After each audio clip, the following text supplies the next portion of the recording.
very happy to welcome Jesse Petrilla, whose new book, If It Takes 1,000 Years, delves into the reality of his experiences in Afghanistan and also as well the reality of Islamic terrorism around the world. We're now in the middle of election day, but we're also coming off an Islamic terrorist plot against for an election day bombing. We also have had a recent, what appears to be Islamic terrorist attack in Chicago.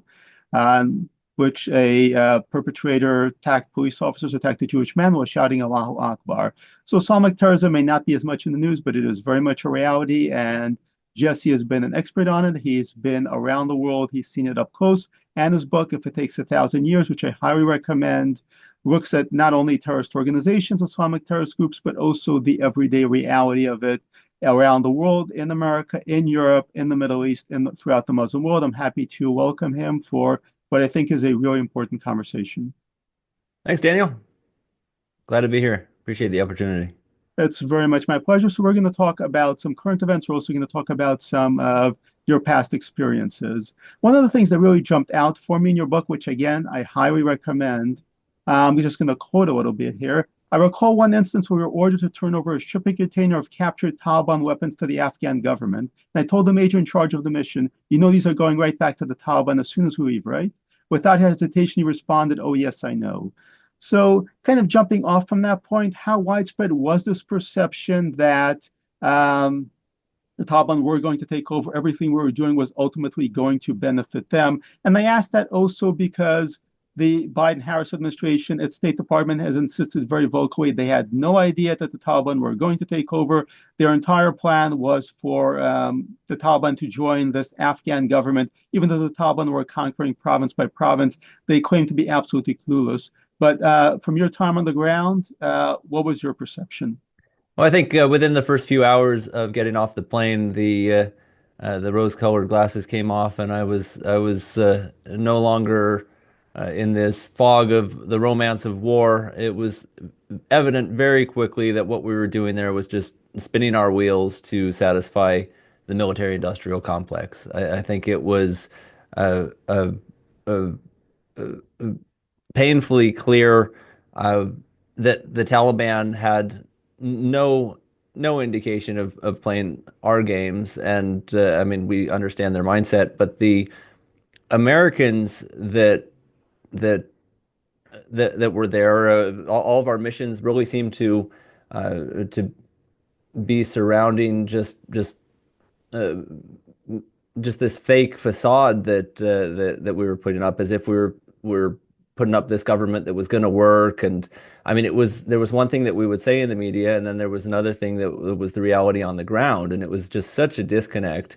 I think just an example of the mentality that we were up against. There was one of the interrogations that that occurred where the interrogator was writing notes as the guy was brought in, and he's talking to him through the translator, writing down the notes, and the Taliban fighter stopped the interrogation and said, "What is that stick in your hand? I've never seen that. What is that stick?" And it was a pen. He had never seen a pen before in his life.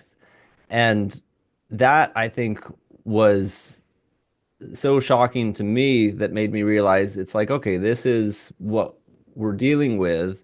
This is who we're trying to teach Western democratic Republican style government to, and it's not going to stick. It's just, it was so painfully clear. And you had these pencil pushers in the Beltway that were saying, no, no, we'll do it. It'll be fine. It'll work. And it was all fake at the cost of lives. There was a husband and wife team that was on our FOB, the forward operating base that I worked on, and it was a joke, a running joke around the base about what did they actually do. And they were each making about $250,000 a year, and with hazard pay and tax free in a war zone, and they were either at the dining facility or going for a walk around the fob, or watching a movie in their office, and that was what they did. And they were in charge of doing thumbs up, thumbs down on maintenance reports, or on maintenance orders rather, and so they would never give a thumbs down. I mean, it was just sitting there, and they were collected $500,000 between the two of them. And you multiply that times tens of thousands of contractors that were there. There were so many of them that were just patting their retirement right before they retire, and doing a year or so there or more. And it really, there was nothing being accomplished. I mean, we did. I shouldn't diminish what our service members did. I mean, we did kill a lot of bad guys in those 20 years, and keep them from fighting over here. But as far as setting up a government that was anything long-term productive, it just there was nothing that I saw that was anything but smoke and mirrors. It was so infuriating just to see the amount of spending that was going on there to government contractors. That was, and I don't blame the individuals, but these companies that were whispering in the ears of the members of our Congress, saying, "Just give us a little bit more, give us a little bit more." That turned into 20 years of us spinning our wheels there. I mean, it reminded me of. I don't know if you've ever been to have you ever been to the Winchester Mystery House up in San Jose? I think I know See, what you're talking yeah, about. the story where the heiress of the Winchester fortune, she thought that if she stopped building that she would die. So her house is just doorways to brick walls and stairs to nowhere, and that was Afghanistan. I mean, it was just ridiculous to see these projects. Just an example, there was a compound that I worked on that I was assigned as the liaison officer to the Afghan secret police, which was that we were trying to set up their government, or their judicial system rather. And there was a contract that was by an American contractor to build a house to build housing for these investigators, to build a courthouse, to build offices. And so this compound it was just a joke. The courthouse was a bunch of rebar that was sticking up out of the ground that they had to stop because it was just fake and obviously not structurally sound. The offices were these mud brick covered things that just you could grab a chunk of the wall and just pull on it and it would fall down. I mean, it was just so ridiculous. And the housing, they built the housing, they went to turn it on, and all these they turned on the water. I remember this. They turned on the water, and all the water started coming out of the ceiling and the walls, and it just wasn't built correctly. And then when they went to turn on the power, it almost started a fire, and they cut the cable. And even though it said it was copper, they cut the wire, and they could see that it's aluminum inside. So it was counterfeit cable that Oh, was put in. So it was all fake, and they were doing Afghan subcontractors for American contractors, and oftentimes they'd get paid and just do the bare minimum, and then skip town. I mean, there was constant theft. There was one time I remember we went to go turn on the light switches, and it wasn't working, which was a common problem. So we'd have to go out and refuel the generator or fix the generator. And we went out to the generator, which was this huge thing. I mean, it was 20 feet long, and we go out there and it wasn't there. Somebody had stolen it in the middle of Bagram Air Base there. And we checked with the security, and somebody in the night had just driven a giant truck in and loaded it up with a crane and drove out the front gate. And I mean, it was just constant stuff like that. And I mean, that was 20 years that we did that. So I know I don't know if I addressed your question fully, but we all saw it that it wasn't going to stick. And as soon as we left, we knew, everybody knew that it was just going to go back to the way it was. actually, that takes me to another point. You kind of touched on logistics and some of the behind the scenes stuff.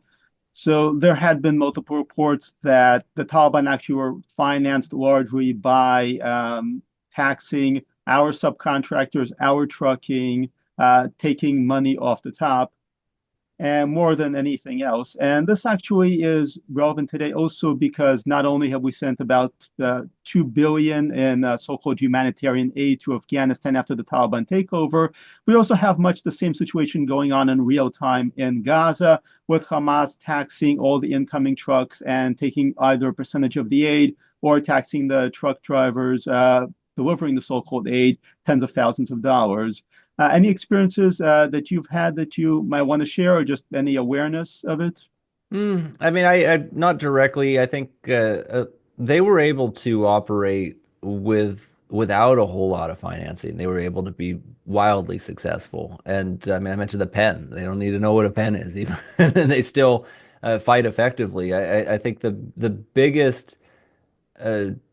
biggest funding that I saw that I traced that got the most bang for the buck was the funding of madrasas that came mostly from the peninsula, and that wasn't through any kind of taxes or anything like that. What they would do is exploit the Islamic principle of zakat, and so they would go to a a charity or set up a charity in the peninsula, in the Arabian Peninsula, Saudi Arabia, or the surrounding countries, and zakat is the principle that requires Muslims to give a percentage to charity, and it's supposed to be charity that advances Islam. So what they would do is, and I'm no scholar on Islamic law, but this is just what the Taliban, when I picked their brains about where the madrasa's funding came from, this is what they told me. And so a lot of it came from zakat. And what they would do is there would be, and this is a way that your average Muslim in the peninsula could disassociate themselves from supporting terror groups like the Taliban, because it wasn't even going directly toward the Taliban. It was going to educate children in Afghanistan and Pakistan. And so the Taliban would actually set up schools. They would own and operate the schools. They would buy some compound somewhere. Usually they were in one of two cities in Pakistan, Quetta or Peshawar, and they would then scour the countryside looking for children, and they would offer them, the parents, room and board for the kid for several years, and say, hey, we're going to give your kid an education. And the parents would usually just be some villager that would have plenty of kids, and they'd say, okay, sure, and what a great opportunity for my kid to get an education. And they would then essentially kidnap the kid at 5 or 6 years old, and then take them back to Quetta or Peshawar or one of the other cities where the madrasas, the Islamic schools, operated. And the way that they would fund it is they would the people would donate to these charities, and the charities would say, hey, we're using the money to spread Islamic education in Southeast Asia, and then they would funnel the money to those schools. And the way they would do it, I found out there's this very ancient system of transferring money called hawala, and it's remarkably simple, where it's like a wireless Western Union. I mean, a paperless, I should say. They would make a phone call and say, okay, I want to transfer, I don't know, 10,000 dinars or whatever it is to Pakistan. And so they would call the Hawala in Pakistan and verify with passwords over the phone. And then they'd say, okay, and they'd pay the Taliban the 10,000, whatever. And Jesse, hang yeah, on a second. I think I'm losing you. I lost the video. okay. Can you hear me? I can hear you, but the video's not coming through anymore. Let me see. Sorry about There we that. go. Oh, yeah, How about it's now? back. Great. Okay, everything's good. All right. So yeah, they would transfer it with Hawala, and I mean, then they would owe this debt to the person that they sent that had sent the money, and they would resolve it later through the customers are then out of the equation. The person that donated the money and the person that received the money. So then the two Hawala operators, known as Hawaladors, then one of them owes the other the debt, and they would settle it later. Usually they would meet. Somebody would fly over there and smuggle it in gold or cash or something like that. And so it was pretty simple, and they really didn't need much. I asked them, how much does one school of 100 kids take to operate? And I recall it was only a couple $1,000. It wasn't much every month to fund something because you're talking these are very poor countries and but then what they would do, the Taliban ran these schools, and so they would focus on nothing but Islamic extremist education, and they would just indoctrinate them fully. There'd be no math, there'd be no art. Art is haram. It's a forbidden thing. There's no reading anything other than the Quran or other Islamic religious materials. It was just strictly focused on studying not only the Quran, but just how important it was for them to fight against the unbelievers and wage jihad. And they would prey mostly on these kids from these warrior tribes, such as the Pashtun, who have this warrior-like history.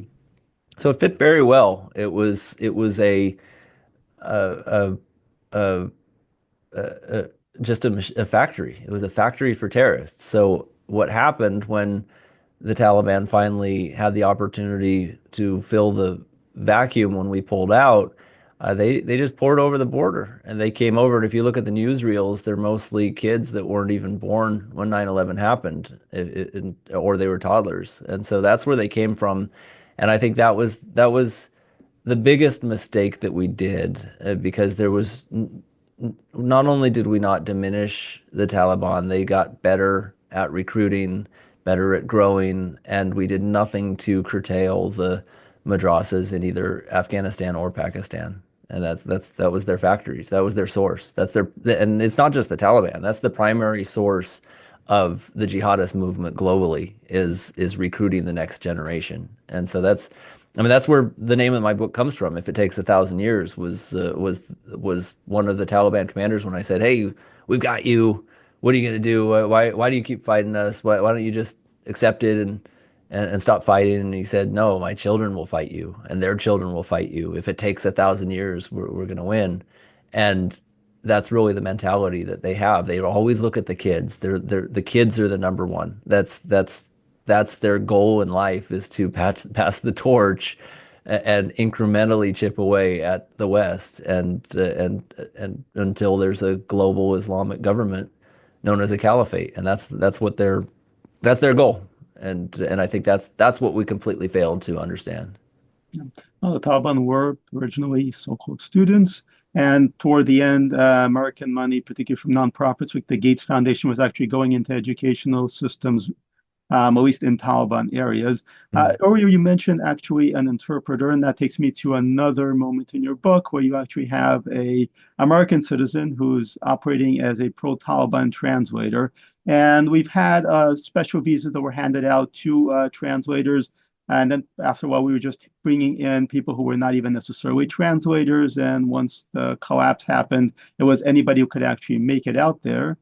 But we have this huge number of Afghans in the United States that were brought over either on translator visas, interpreter visas, or just because they were in the right place at the right time. Some of whom really do not have actually legal status. Part of the immigration deals initiatives by the Biden-Harris administration was to try to legalize these people. And you've had experiences with some of these people in Afghanistan. We've actually just had a recent terror plot by one of these people that we brought over. What's the actual kind of vetting that we did for these people, whether in Afghanistan or in the United States, Yeah, to make sure they're not terrorists? it was very little, and you remember this is a paperless and timeless society as well. So if somebody is connected to something, it's very difficult to find out. I mean, they don't even know their birthdays. That was one of the shockers to me is asking them, "How old are you?" And virtually everyone I encountered had no clue that they were within a year or two. I mean, it was like they didn't know. They just don't pay attention to that kind of stuff. And so when you're dealing with a society like that, I mean, how do you run somebody and see if if they're a terrorist or not? I mean, it was really, or if it's not just if they're a terrorist, if they harbor extremist beliefs. I mean, there are so many extremist beliefs that are just ingrained into not just the Islamic culture, but the tribal culture there too. I mean, that's one thing with Afghanistan is that the tribal mindset is such a so much on the forefront of their life that it's just intertwined with the religion. Some examples of some of the beliefs, and there was this is an interesting story that I told in the book where I was talking with a Pashtun guy that I was working with that was in. I mean, he was an Afghan. He wasn't one of the translators, but I was just chatting with him through the translator, one of the interrogators actually, and he was saying he was a very professional guy. He was, I mean, as professional as the Afghans come, I should say.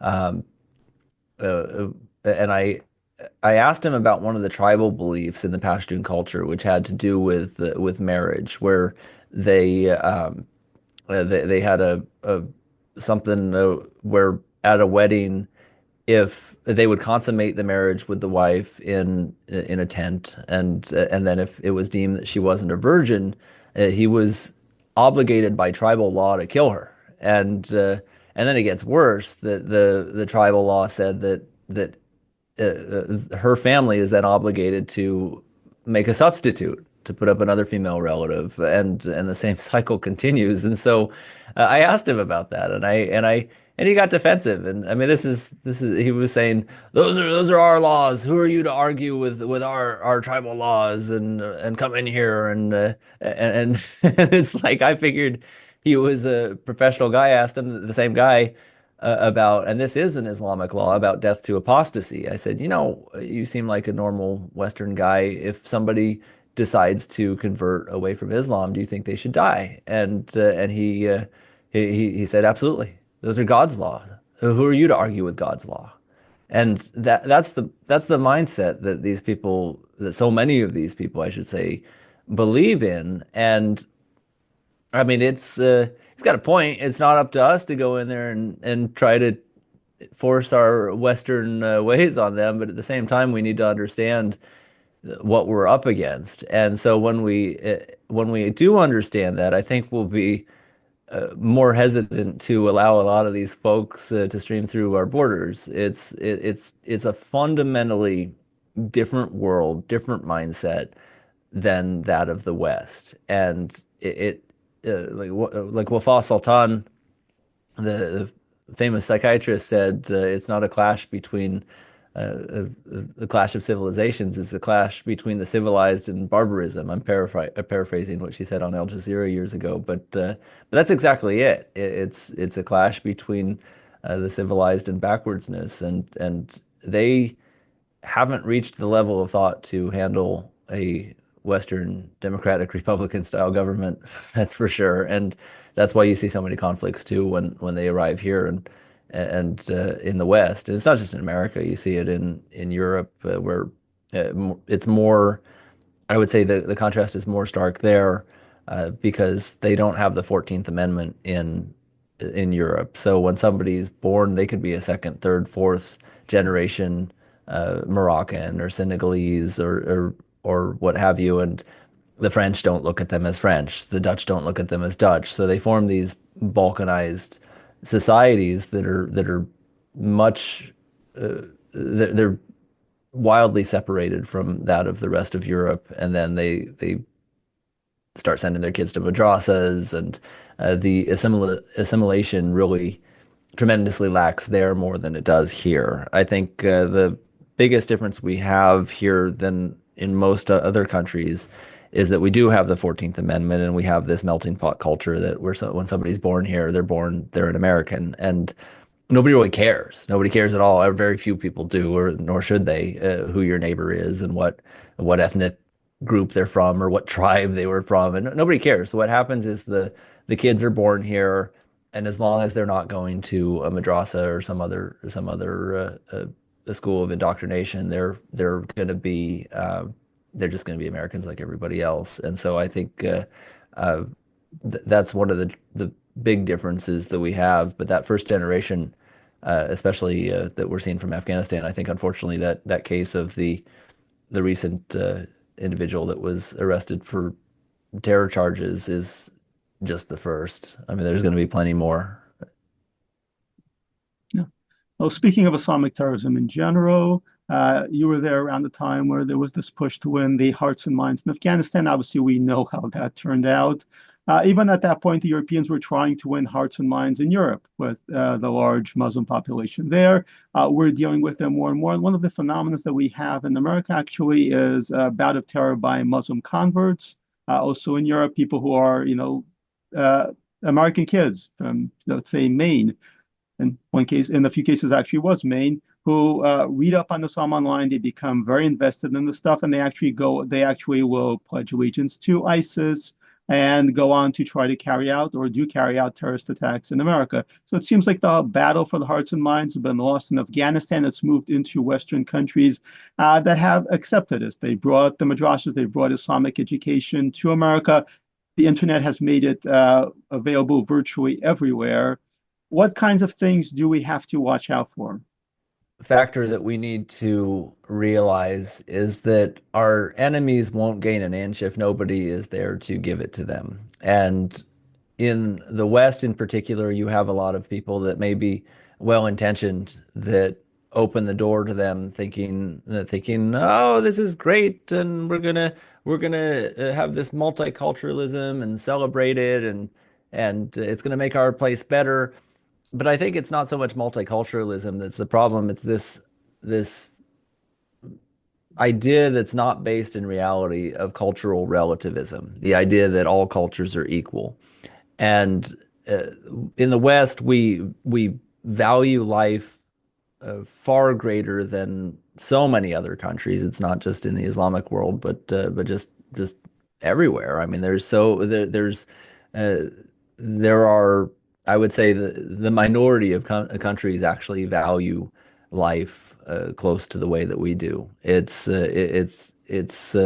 that the folks in the West really preserve, and we just don't see it in the Middle East or the rest of the Islamic world as much. And I mean, they're celebrating. So many people are celebrating when their children go and become a suicide bomber, or it's just really. I mean, remember the audio of the jihadist Hamas fighters calling their parents, and the parents are like, "My boy, yes, this is so great." And I mean, just really, it's just such a different mindset that they celebrate death, and it's just really, and that's not true, of course, for everybody in that world, but the jihadists do celebrate death, and they want to be a martyr, and they think it's great for their children to be a martyr.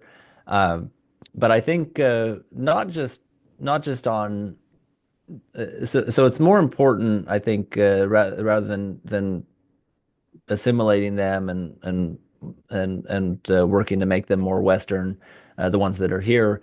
I think it's much more important to focus on the society as a whole and making it so that our kids don't make the mistakes that our current policymakers have, because our kids are the future policymakers. I mean, people don't think like that, but it's like our right now, the president that's going to be president in 20 I don't know, 2060 or whatever is a kid in elementary school right now, and it's something that we don't really think about, that this is a they're being indoctrinated to this belief of let's sing Kumbaya, everything is great, and celebrate diversity. And I mean, it's not the world isn't like that. There are real bad guys out there, and I think it was very clear after the October 7th attack, when they did there was a survey that was conducted. It was actually reported by NBC and conducted by a group called Generation Lab, that showed that 1 out of 8 college students actually supported the Hamas attack, and 48, I lost the video again. There it is. 48% didn't even blame Hamas. And so it, I think the fact that 1 out of 8 college students supported the Hamas attack and 48% didn't blame Hamas from this survey just goes to show that we're failing completely to educate the post 9/11 generation about the mindset of our enemies. And so anybody who's listening to this is keenly aware. But ask yourself, are your children? That's the question. Are your children? And if you know any if you have children yourself, if you know young adults, I encourage you get this book. I mean, I really wrote it to be an easy read. It just tells it as it is. If it takes 1,000 years, it's on Amazon. It's at Barnes and Noble as well. But yeah, there you could anybody who reads this is going to have a pretty firm understanding of not only how the jihadists think, but also the latter third of the book. I provide ideas for solutions to protect us. I mean, it comes down to border security. It comes down to changing our mindset to have the long term perspective in mind, because as the book title says, they fight these 1,000 year wars, and so we typically as Americans only think 2, maybe 4 years at a time, which is the next election cycle. I mean, that's really what goes on is all our politicians are just thinking, okay, what can I do for the next 2 years to make myself look good and get reelected? And they don't think the long term. I mean, we don't need to adopt 1,000 year mindset like the jihadists, but just 30 years. Just think to the next generation. Okay, are we leaving the next generation prepared to take the reins? And right now we're not. Everybody's just thinking to themselves, how much money can we spend? How much money can we get for ourselves? How good can we make ourselves look? And then it comes back to bite us when our enemies are sitting patiently waiting and chipping away at our kids in schools and and indoctrinating their own as well. It's very compelling and true, and I absolutely second that. Absolutely get if it takes 1,000 years. It's full title is If It Takes 1,000 Years, from Al-Qaeda to Hamas, How the Jihadists Think and How to Defeat Them. Jesse Petrilla is somebody who has been there. He's actually seen some of these guys up close and personal. And he's talking about really what we need to do to fight this phenomenon, which is not just in Afghanistan. You know, we can't just leave it behind by leaving Afghanistan.